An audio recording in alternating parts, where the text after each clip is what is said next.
ब्रह्मांड के सबसे बड़े रहस्य यानी मंगल ग्रह पर जीवन की खोज को लेकर एक ऐसी खबर आई है जिसने पूरी दुनिया के वैज्ञानिकों को चौंका दिया है।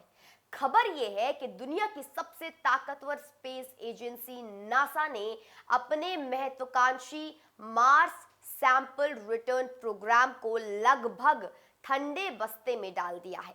इसका सीधा मतलब यह है कि मंगल की सतह से जो चट्टानें और मिट्टी के नमूने पृथ्वी पर आने वाले थे, जिनमें एलियन जीवन के सबसे पुख्ता सबूत होने की उम्मीद थी, अब उनका भविष्य अधर में लटक गया है।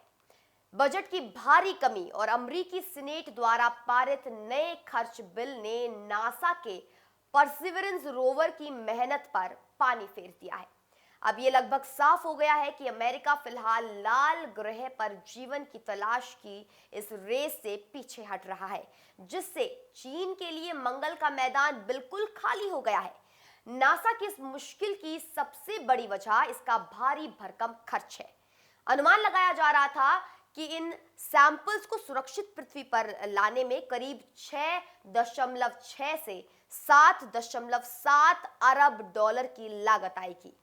भारी वित्तीय दबाव के कारण नासा अब साल 2040 तक इन नमूनों को लाने की स्थिति में नहीं दिख रहा है।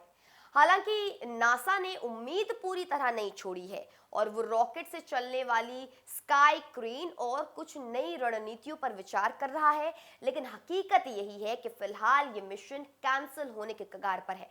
विशेषज्ञों का कहना है कि ये अमेरिका के लिए सिर्फ एक वैज्ञानिक झटका नहीं, बल्कि एक रणनीतिक हार भी है, क्योंकि मंगल पर मिलने वाले दूसरी तरफ चीन इस सुनहरे मौके को हाथ से नहीं देना चाहेगा।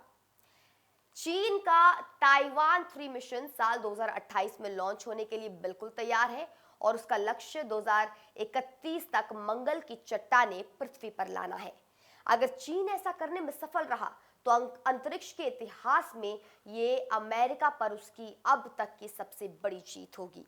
चीन भले ही उन जगहों से नमूने ले रहा हो जहां जीवन की संभावना थोड़ी कम है, लेकिन समय की रेस में वो अमेरिका से कोसों आगे निकल चुका है। अंतरिक्ष में महाशक्तियों की इस जंग में अब पलड़ा चीन की तरफ झुकता नजर आ रहा है। अब पूरी दुनिया की नजरें इस बात पर टिकी है कि क्या मंगल पर जीवन का रहस्य सबसे पहले एक चीनी झंडे के नीचे खुलेगा। आपको क्या लगता है? अपनी टिप्पणियां हमें कमेंट सेक्शन में जरूर दें। फिलहाल के लिए इस खास रिपोर्ट में इतना ही। देखते रहिए सिर्फ और सिर्फ इंडिया न्यूज। नमस्कार।